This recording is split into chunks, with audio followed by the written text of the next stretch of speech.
Proper कहाँ से हो आप? जी सर, मैं भीलवाड़ा जिले से हूँ। अच्छा, और अभी आप जॉब में हो? जी सर, सेकेंडरी एचएम में सेकेंडरी भीलवाड़ा में टीचर? ही। Secondary HM. सेकेंडरी एचएम हो आप? Okay okay. उससे पहले आप टीचर थी? तो पहले मैं first grade lecture political science. Okay, pol science से थे आप। Okay okay. भीलवाड़ा सिटी में ही रहते हो अभी आप? जी सर, भीलवाड़ा सिटी में रहती हूँ। जी, शुरू करते हैं आपका मुख। पहले अपना परिचय दीजिए। जी सर, जी सर, मेरा नाम सुमन है, मैं भीलवाड़ा जिले की रहने वाली हूँ। वहाँ मेरी स्थानीय विद्यालय में कक्षा 8 तक ही रेगुलर पढ़ाई हुई थी। उसके बाद में कक्षा 10 से लेकर एमए तक मेरी स्वयं पाठी विद्यार्थी के रूप में पढ़ाई करी थी। और 2012 से मैं राजकीय सेवा में हूँ। वर्तमान में मैं राजकीय विद्यालय लोटियास के पद पर कार्यरत हूँ। अच्छा, पॉल साइंस में एमए है आपका? जी सर।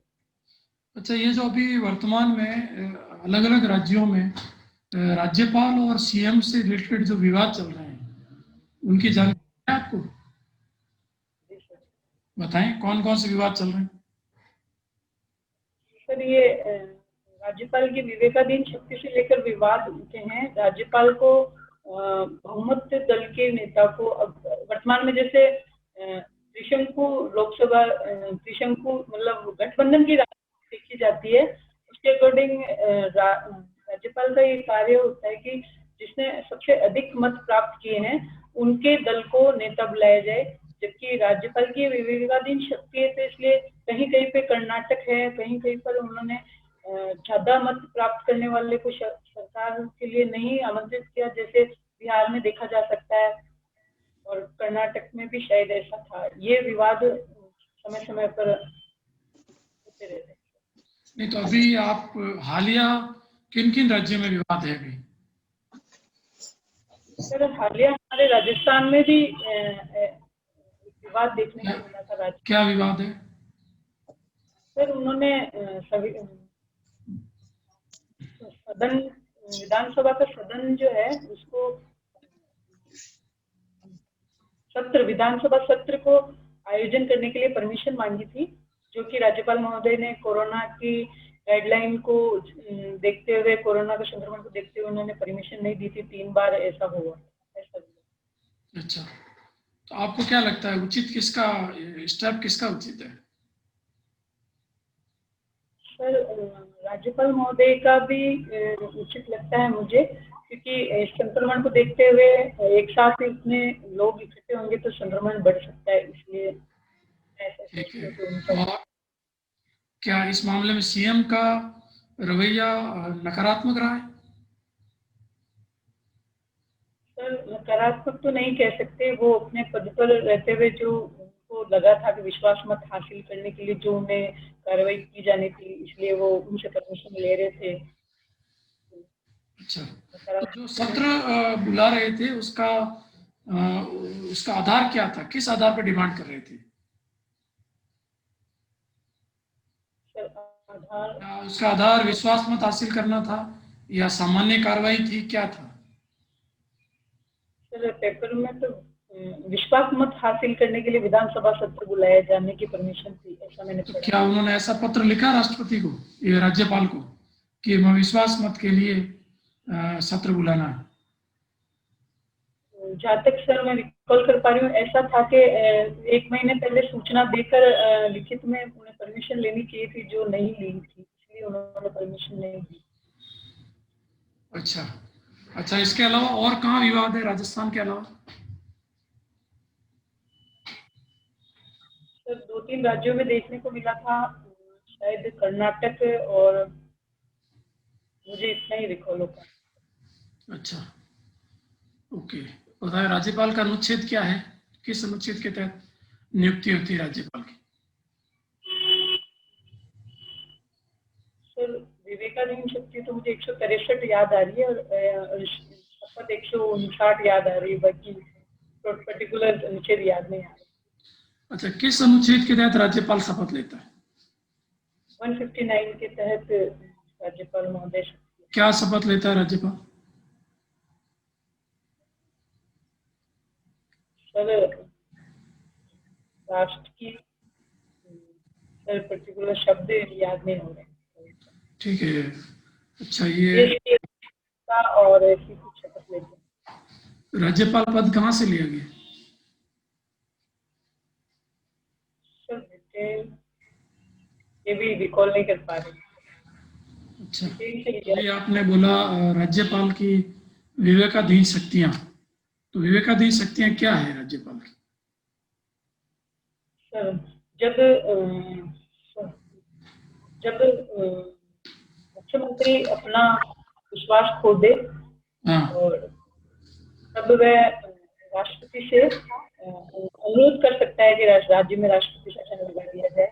और और जब चुनाव होता है और गठबंधन की सरकार होती है तब उनका ये स्वविवेक होता है कि वे किस नेता को सरकार बनाने के लिए आमंत्रित करें।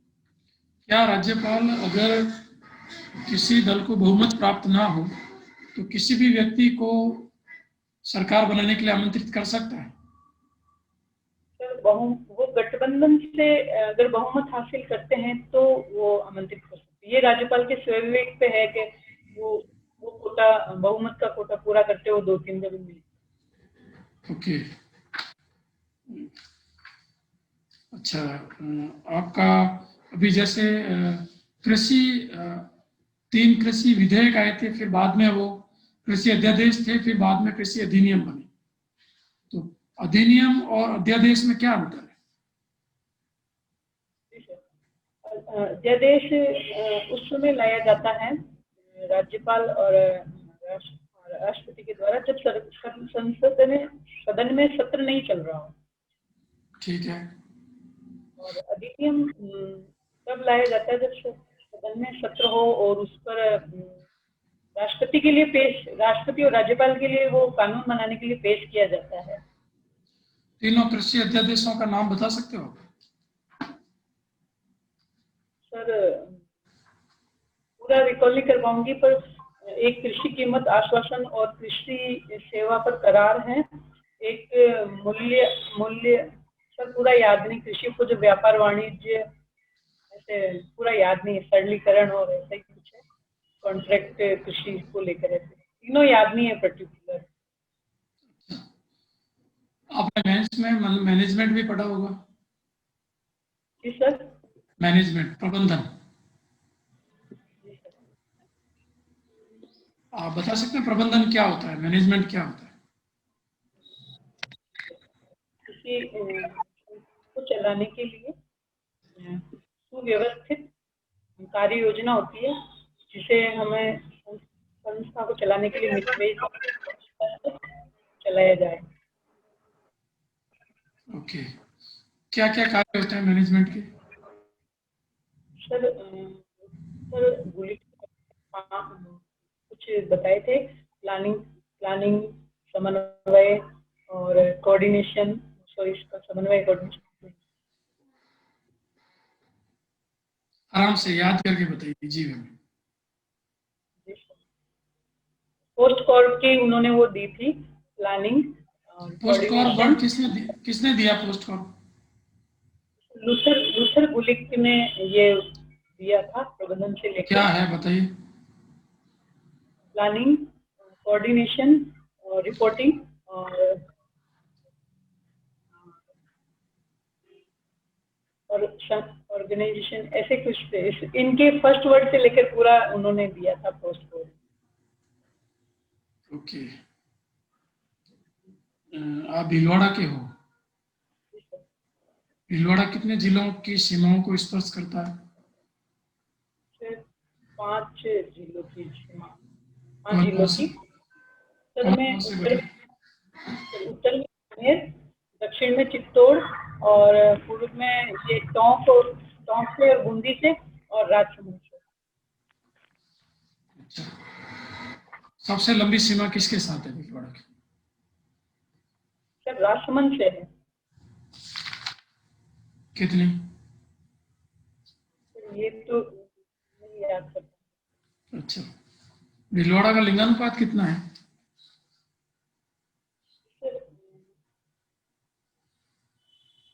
रिकॉल नहीं है, पढ़ा तो था। अच्छा, और राजस्थान का कितना? 228।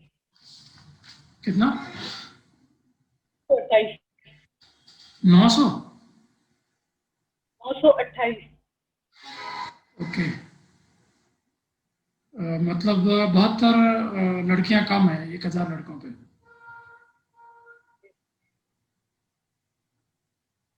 और जनघनत्व कितना है राजस्थान का? 200। 200 सर। क्या मतलब है जनघनत्व का? सर, प्रति किलोमीटर कितने लोग रहते हैं? ओके। अच्छा, एक शिक्षित व्यक्ति किसको माना जाता है कि उसको आप जनगणना में शिक्षित मानेंगे? जी सर, साक्षर व्यक्ति, जनगणना में साक्षर व्यक्ति की परिभाषा ये होगी कि वो सामान्यतः किसी अक्षर को 7 वर्ष की आयु से माना जाता है, साक्षरता की परिभाषा तो, लेकिन सामान्यतः वो एक पढ़ना लिखना और जोड़ करना घटाना ये जानता है। ओके। ये आपके वहाँ एक स्थान है ओजियाना, भीलवाड़ा में। क्या है ओजियाना, क्या है? सर यहाँ पाषाणकालीन अवशेष प्राप्त हुए थे, ऐसा।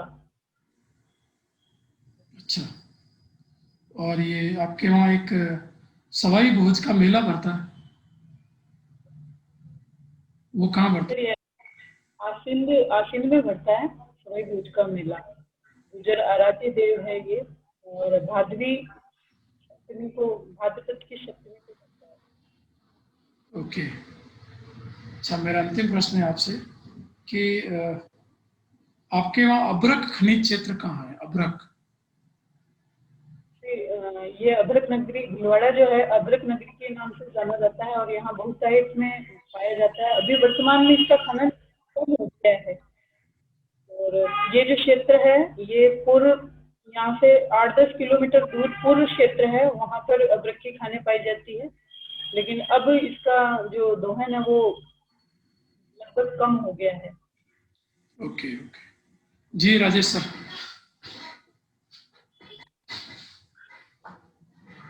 जी, सुमन जी सुन पा रहे हैं? नमस्कार। नमस्कार। संस्कृत पढ़ा है आपने 12th में, ग्रेजुएशन में भी? संस्कृत का प्रशासन में क्या यूज ले सकते हैं? जी सर, संस्कृत आध्यात्मिक विषय है, और हम अपने को नैतिक बनाए रखने के लिए और अपने आप को स्थिर रखने के लिए संस्कृत का उपयोग ले सकते हैं। अच्छा, संस्कृत शब्द का अर्थ क्या होता है?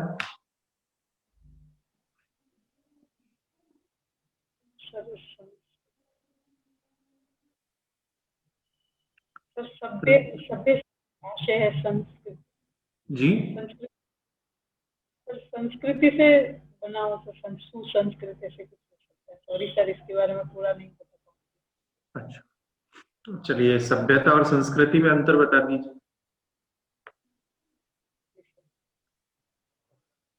सभ्यता एक क्षेत्र में चलने वाली जो सामाजिक व्यवस्था होती है वो कही जा सकती है, और संस्कृति उस क्षेत्र की जो विशेषताएं हैं, जैसे समाज की जो रीति रिवाज है उसको लेकर कही जा सकती अच्छा, और कोई मुख्य अंतर नहीं है दोनों? है। मैंने इसके बारे में पर्टिकुलर जानकारी नहीं दोनों में अंतर की, इसलिए सॉरी। आपने कहा संस्कृत शब्द संस्कृति से आया है, और संस्कार के बारे में जानकारी है आपको कुछ? संस्कार, तो संस्कार शब्द से संस्कृति बना है या संस्कृति शब्द से संस्कार बना? सर इसके बारे में भी मुझे मूलतः जानकारी नहीं है, सॉरी। जैसा मैं समझ पा रही हूँ कि संस्कार से संस्कृति बना होगा, सॉरी। संस्कार से ही बने हैं। तो अगला प्रश्न यही है कि संस्कार जैसे 16 माने जाते हैं हमारे, तो 16 संस्कारों के नाम बता सकते हैं आप क्रम से? जी सर, मैं बता पाऊंगी, लेकिन क्रम से नहीं, थोड़ा 16 पहले मैंने पढ़े थे बहुत पहले, जी, इसलिए मेंस में भी पढ़ा आपने से लेकर सोशल? मृत्यु। जी सर, जी बताइए। से लेकर मृत्यु तक ये 16 संस्कार हैं। गर्भ धारण से लेकर पुंसवन संस्कार है, और फिर चूड़ाकर्म संस्कार है, मुंडन संस्कार है, फिर विद्यालय जाने वाला कर्म संस्कार, ऐसे, और विवाह परिणीकरण संस्कार, फिर लास्ट में अंत्येष्टि संस्कार है। ऐसे ही करके 16 संस्कार है। आपने कितने बताए? मैंने 4-5 ही बताए। अच्छा, बाकी आप याद नहीं कर पा रहे? चलिए, समाजशास्त्र भी रहा है आपके पास, ये बताइए समाजशास्त्र एक विषय के रूप में कब से शुरू होता है भारत में? सर ये मैंने बहुत पहले सिर्फ 12th में पढ़ा था, और उसके बाद में मैंने इसको कभी रिकॉल नहीं किया, इसलिए मैं ये पूरी तरह नहीं बता सॉरी। मेंस में पढ़ा आपने? मेंस में सिलेबस है, सोशियोलॉजी का पार्ट है एक। इसके लिए माफी चाहूंगी। चलिए ये बता दीजिए, भारतीय समाजशास्त्र के पिता किसे कहा जाता है?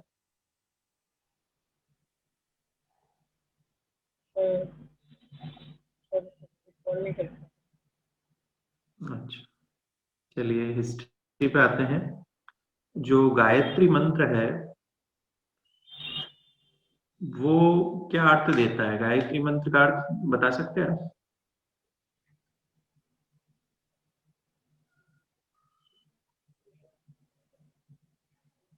गायत्री मंत्र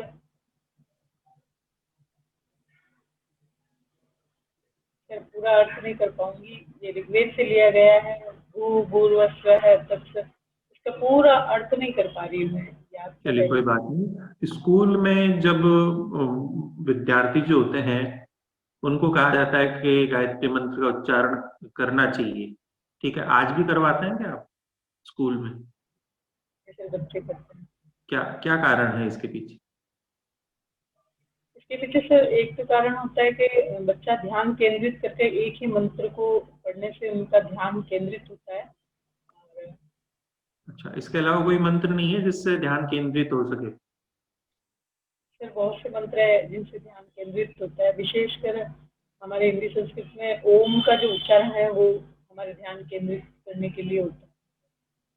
चलिए ये तो बात हो गई हिस्ट्री की, लेकिन अगर अपन देखें कि धार्मिक शिक्षा नहीं दी जानी चाहिए, धार्मिक शिक्षा का विरोध होता है, हमारे संविधान में भी कहा गया है कि धर्म विशेष की शिक्षा नहीं है, ठीक है, लेकिन गायत्री मंत्र और ओम वगैरह जो आप बता रहे हैं ये हिंदू धर्म से संबंध रखते हैं, तो सही है क्या स्कूलों में इसका उच्चारण करवाना? जी सर, ओम किसी धर्म से नहीं है, ये एक योग से संबंधित चीज है, इसे धर्म से लेकर नहीं देखा जा सकता। ये एक ध्यान की क्रिया है जो किसी धर्म से, इस तरह से सरस्वती जी की भी इस तरह से हम मानते हैं कि भाई ये भी हिंदू से संबंधित, धर्म से संबंधित है, तो ये विद्या की देवी समझकर इनकी आराधना की जाती है। मैं नहीं समझती कि ये किसी धर्म की बात होगी। अच्छा, आप ये बताइए, प्राचीन भारत का इतिहास है उसमें कुछ विदुषी महिलाओं के बारे में बात होती है, उन विदुषी महिलाओं के नाम बता सकती हैं आप?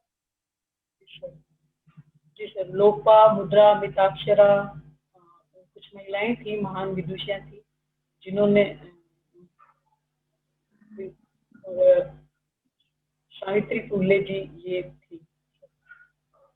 प्राचीन भारत में थी सावित्री फुले जी? ये प्राचीन भारत में नहीं थी, लोपा, मुद्रा, मिताक्षरा जो ये थी ये प्राचीन भारत। अच्छा, मिताक्षरा का नाम लिया है, तो मिताक्षरा किसने लिखी है? एक बुक है मिताक्षरा का, ग्रंथ है, किसने लिखा है? मुझे जानकारी नहीं। अच्छा, गार्गी का नाम भूल गए आप? जी सर, गार्गी, जी सर अच्छा, सॉरी। गार्गी पुरस्कार के बारे में जानकारी है आपको? बताइए। सर ये विद्यालयों में हर मतलब कक्षा 1 से कक्षा 8, कक्षा 10 और कक्षा 12 की लड़कियों को कक्षा 8 को 40,000, 10 को 75 और 12वीं को 1 लाख रुपए की राशि पुरस्कार के तौर पर दी जाती है। ये विज्ञान के सभी संकायों में 12वीं की सभी संकायों की प्रथम 2 बच्चियों को दी जाती है और ये संस्कृत विद्यालयों में भी इसी तरह से इसको दिया जाता है विद्यालय में। अच्छा, चलिए ये बताइए, अभी जो पीपीपी मोड की बात होती है, पीपीपी मोड आपने इकोनॉमिक्स में, राजस्थान की अर्थव्यवस्था में भी पढ़ा होगा इसको, क्या होता है पीपीपी मोड? सर ये पब्लिक प्राइवेट प्रॉपर्टी के तहत ये शब्द आए हैं कि किसी भी राजकीय संस्था प्राइवेट मतलब एकीकरण करने के और तरफ कहा गया है। एजाज जी माइक बंद करिए। आपने जो पीपीपी का अर्थ बताया सही बताया फुल फॉर्म? पब्लिक प्राइवेट और लास्ट वाला जो बताया शायद सही नहीं होगा ऐसा लग रहा है। अच्छा, भारत में एक श्वेत कमीशन आया था, बता सकते हैं वो श्वेत कमीशन क्या है? सर जहाँ तक मैं रिकॉल कर पा रही हूँ उसमें सभी लोग अंग्रेज अधिकारी थे, भारतीय एक भी नहीं था, इसलिए इसे श्वेत कमीशन कहा गया। क्यों आया था, ये कारण क्या था श्वेत कमीशन के आने का भारत में? सर इसको पूरी तरह रिकॉल नहीं कर पा रही, सॉरी। अच्छा, राजा राम मोहन राय जी का नाम सुना आपने? इनको राजा क्यों कहा जाता है? सर वो वहाँ के शासक होंगे इसलिए कहा गया है, पूरी तरह ध्यान। अच्छा, चलिए बताइए, इन्होंने महिलाओं के लिए क्या प्रयास किए थे मुख्य रूप से? जी सर, इन्होंने महिला शिक्षा पर और विधवा पुनर्विवाह पर इन पर विशेष कार्य किए थे। विधवा पुनर्विवाह के ऊपर कार्य किए, श्योर है आप? जी सर, इन्हीं के जो शारदा एक्ट आया था तो ईश्वरचंद्र विद्यासागर जी ने इन्हीं के उससे लाए थे, ऐसा मैंने पढ़ा था पहले। शारदा तो एक्ट अलग है, ईश्वर चंद्र विद्यासागर जी का समय 1856 के लगभग है। सती प्रथा? 1829। हाँ, सती प्रथा पर भी इन्होंने वर्क किया था। अच्छा, क्या वर्क किया था, समझाइए थोड़ा, बताइए। इन्होंने अंग्रेज शासकों के सहयोग से सती प्रथा पर बैन लगवाया था। कब? सर जहाँ तक मुझे याद आ रहा है 1829 में लगाया। अच्छा, क्या कारण था इसके पीछे? सर उस समय हमारे भारत में ऐसा होता था जब स्त्रियों के जो मतलब लड़कियों के जो पति मर जाते थे उसके बाद इनको भी उन्हीं की चिता के साथ सती कर दिया था, तो इन्होंने इस चीज से आहत होकर इस पर विशेष जोर दिया और अंग्रेज सरकार के साथ मिलकर इस पर बैन भी लगवाया। अच्छा, ये आहत होने के पीछे कोई व्यक्तिगत कारण था क्या इनका?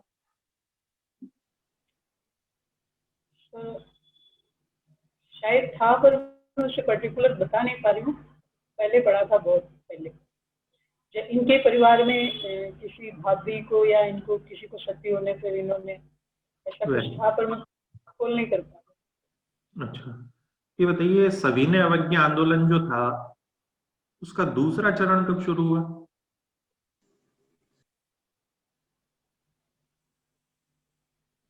Sir sorry sir. चलिए, आप ये बताइए, अभी जो न्यूज़पेपर है वो पढ़ रहे हैं आप?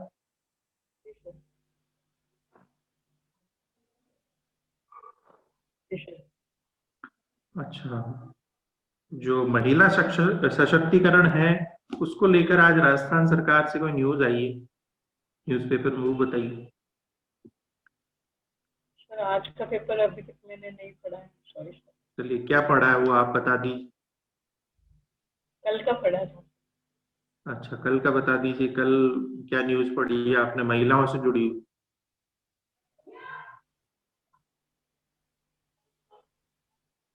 सर महिला से जुड़ी तो नहीं है, कृषि विधेयक का विरोध लेकर विरोध से संबंधित न्यूज पड़ी थी कल। कृषि विधेयक का विरोध कहाँ पर हो रहा है, कौन सी जगह है वो?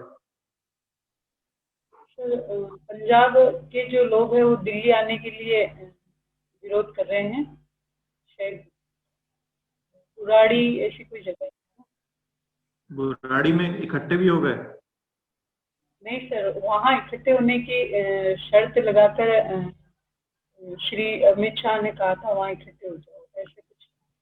अच्छा, एक और अभी न्यूज आई है कल के न्यूज़पेपर में कि जो एक महिला है जो ब्रिटेन की महारानी से भी ज्यादा अमीर है।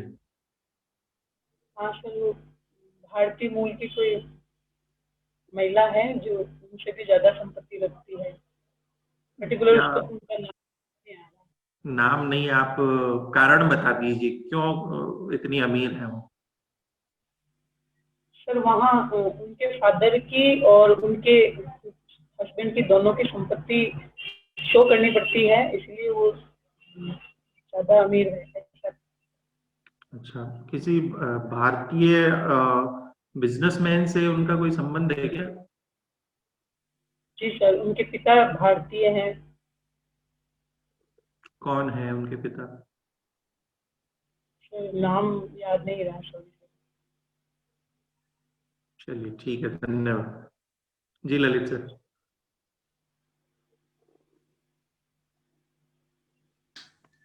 जी अतुल सर।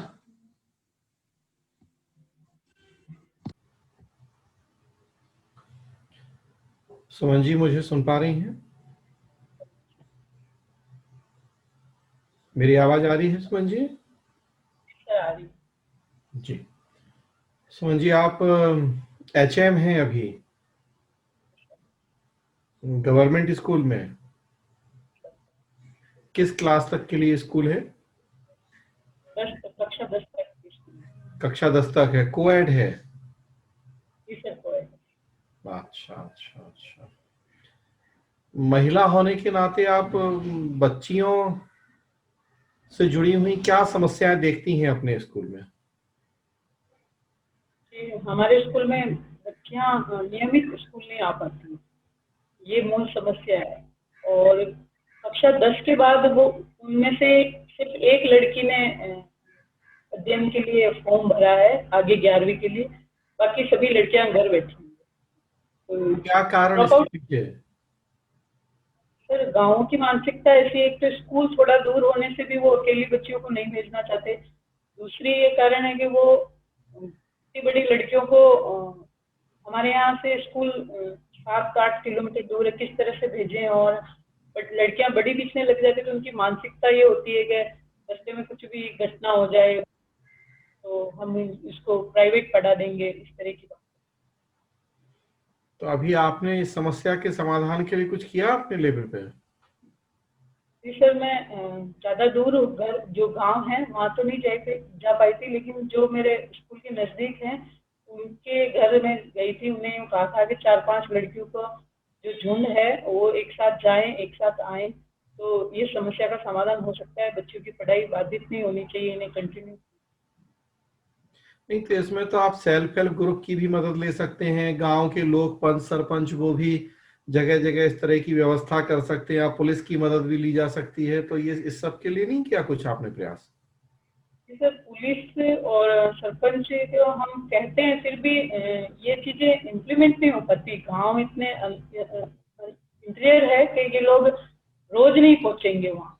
तो उनकी समस्या ये है कि भाई रोज पुलिस वाले नहीं आते हैं, रोज सरपंच साहब बच्चियों को छोड़ने नहीं आते हैं, हम तो प्राइवेट ही पढ़ाएंगे किसी भी कीमत पे। वो इन बातों के साथ। और हमारे गांव का ऐसा कल्चर है कि लड़कियां कम उम्र में ही भटक जाती है, तो ये भी वो कई उदाहरण ऐसे देते हैं कि आप तो कह के चले जाते हो पर हमारे यहाँ अलग चीजें हैं।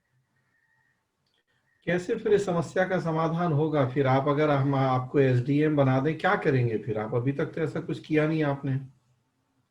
सर मैं वहाँ उनकी मानसिकता को चेंज करने की कोशिश करूंगी कि लड़की ऐसी नहीं है कि उन्हें कोई भी बरगला सके। आप अपनी लड़की को इस तरह की शिक्षा दें कि आत्मरक्षा के गुर विद्यालय में भी सिखाए जाते हैं, और अगर लड़की समय से जा रही आ रही है तो मुझे नहीं लगता कि दिन में ऐसी कोई घटना घटेगी।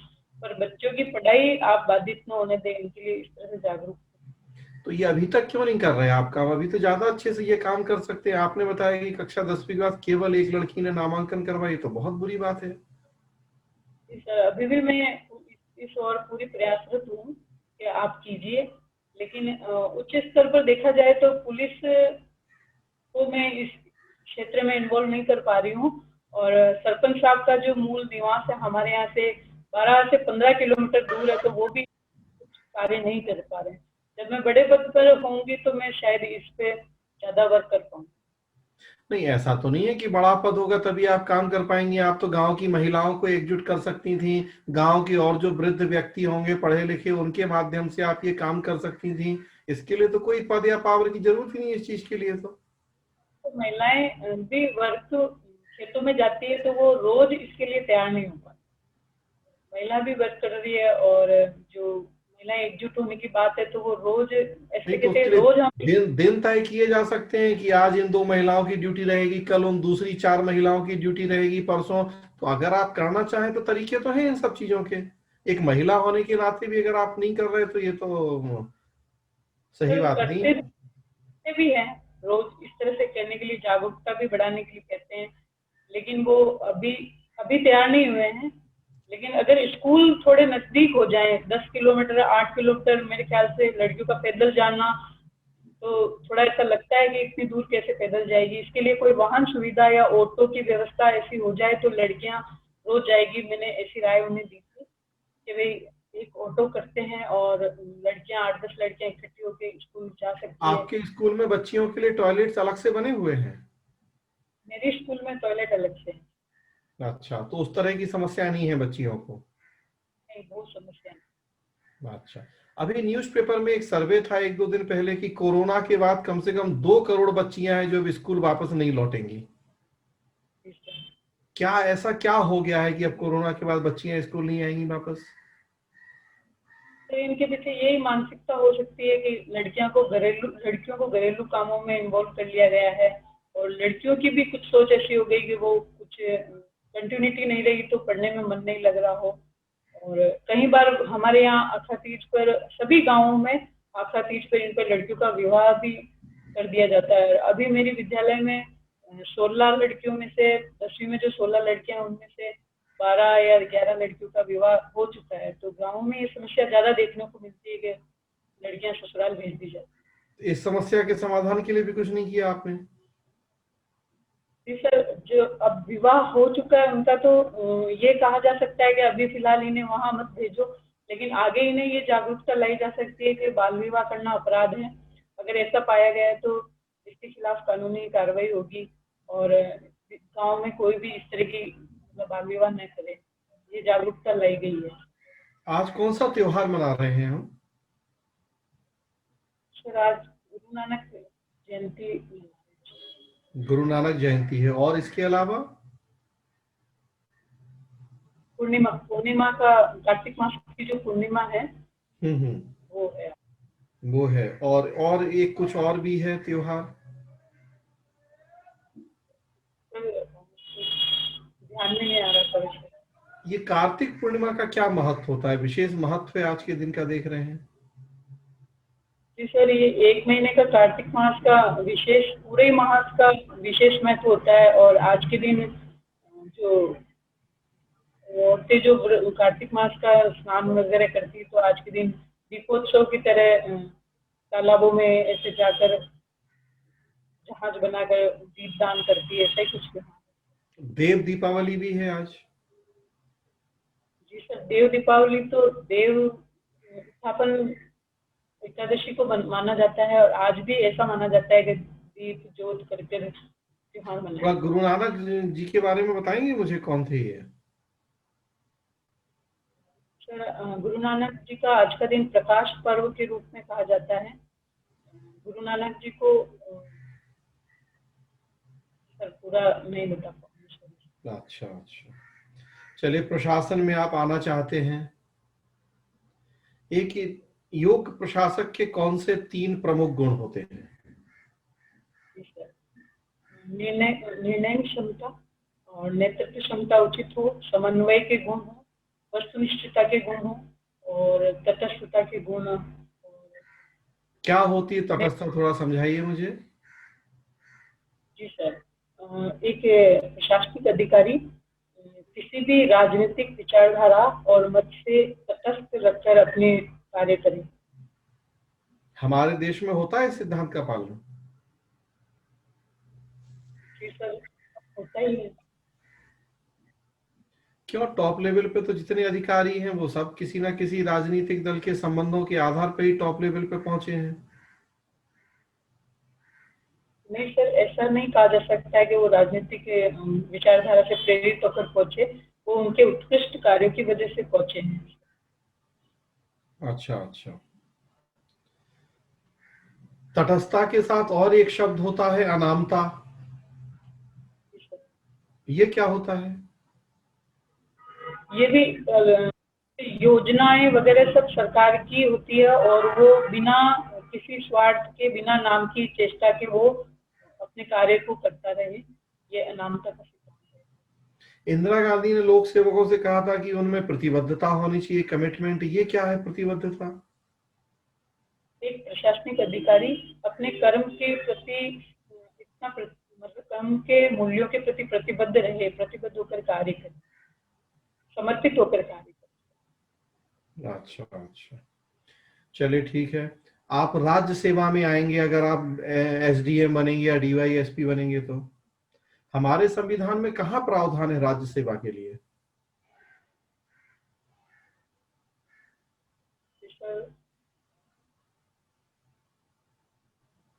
सर सॉरी, पर्टिकुलर मैं याद नहीं करता।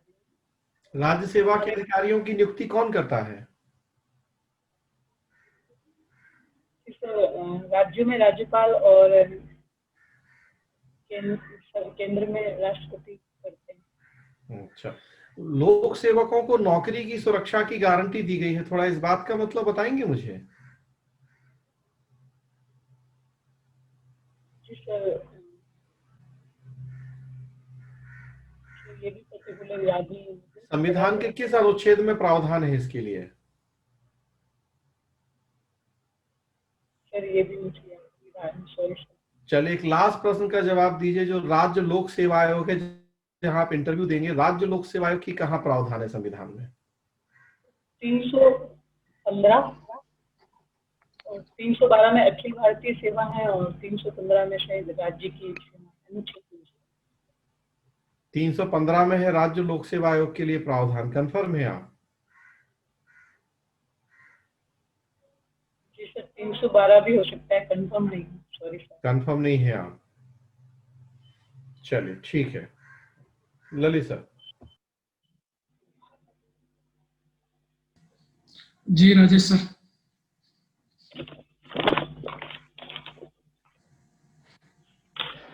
सुमन जी, पहले आपसे ही पूछ लेते हैं, आपको क्या कमियां नजर आई? जी सर, मुझे बहुत कमियां नजर आई। जैसे सर मैंने हिस्ट्री बिल्कुल नहीं पढ़ा हुआ था। सोशियोलॉजी पढ़ा आपने? नहीं सर, बिल्कुल नहीं। और संस्कृत? संस्कृत पढ़ा था लेकिन इस तरह के क्वेश्चन पूछे जाएंगे वो इसकी आशा नहीं थी सर। चलिए देखिए, संस्कृत से ही प्रश्न शुरू हुए थे। संस्कृत, संस्कृति, संस्कार, सभ्यता और संस्कृति, ठीक है, जी सर। ये प्रश्न थे। हिस्ट्री से प्रश्न थे। विदुषी महिलाओं में आपने गार्गी को बिल्कुल छोड़ ही दिया था, ठीक है। गार्गी पुरस्कार आपके शिक्षा के क्षेत्र से ही दिया जाता है, तो उसकी जानकारी होनी चाहिए। मिताक्षरा बुक का मैंने पूछा आपसे, तो मिताक्षरा की जानकारी नहीं थी आपको, ठीक है। पीपीपी मोड क्या होता है? पीपीपी मोड में आप शब्द उसका फुल फॉर्म भी नहीं बता पाए ठीक से, ठीक है। और अभी न्यूज़पेपर में जो चल रही है कृषि जो आंदोलन, कृषि बिल के विरोध में जो आंदोलन हो रहा है, उसका स्थान नहीं बता पाई आप। तो ये कुछ चीजें हैं। और एक वो आपके ब्रिटेन में जो महिला है, महारानी से ज्यादा अमीर, उनका नाम नहीं बता पाई, भारत से उनका क्या संबंध है, ठीक है, वो बताना चाहिए था आपको। तो ये कुछ कमियां नजर आई, ठीक है, ज्ञानात्मक पक्ष है, तो इसको आपको दूर करना चाहिए। बाकी वो गायत्री मंत्र वाला जो उत्तर था आपका, बहुत संतुलित उत्तर था उसमें, तो इस प्रकार के उत्तर दें तो थोड़ा अच्छा रहेगा। तो यहाँ पर सुधार की आवश्यकता है। बाकी शुभकामनाएं आप। जी सर। जी ललित सर। जी सुमन जी, शुरुआत में आंसर अच्छे थे काफी, जैसे संविधान के कुछ आंसर आपने अच्छे दिए पॉलिटी के, और उसमें भी जैसे राज्यपाल से संबंधित जो विवाद मैंने पूछे आपसे, वो सारे विवाद आप नहीं बताए आपने। जैसे छत्तीसगढ़ भी है, महाराष्ट्र भी है, कर्नाटक वाला आपने बताया था, और राजस्थान वाला ही है। इस प्रकार जो ये प्रमुख विवाद है आपको पता होने चाहिए, और विवाद क्या थे वो भी पता होना चाहिए, प्लस उससे संबंधित अनुच्छेद वो सारे आप नहीं बता पाए हो, तो वो आपको पता होने चाहिए। एथिक्स को तैयार रखें, प्रशासनिक नीति शास्त्र को। और राजस्थान जीके में भी कई अच्छे आंसर थे, कई आंसर आप नहीं दे पाए हो, तो राजस्थान जीके भीलवाड़ा सहित आपको पूरा तैयार करने की आवश्यकता है। बाकी ओवरऑल ठीक था, और थोड़ा प्रिपेयर कर लेंगी तो पर्सनालिटी पार्ट में कोई प्रॉब्लम नहीं है, कॉन्फिडेंट हो आप, भाषा शैली है, शब्द चयन अच्छा है, बॉडी लैंग्वेज सही है, बस नॉलेज पार्ट में जो वीकनेस आ रही है उसको प्रिपेयर कर लीजिए। ठीक है, ओके सर। जी अतुल सर।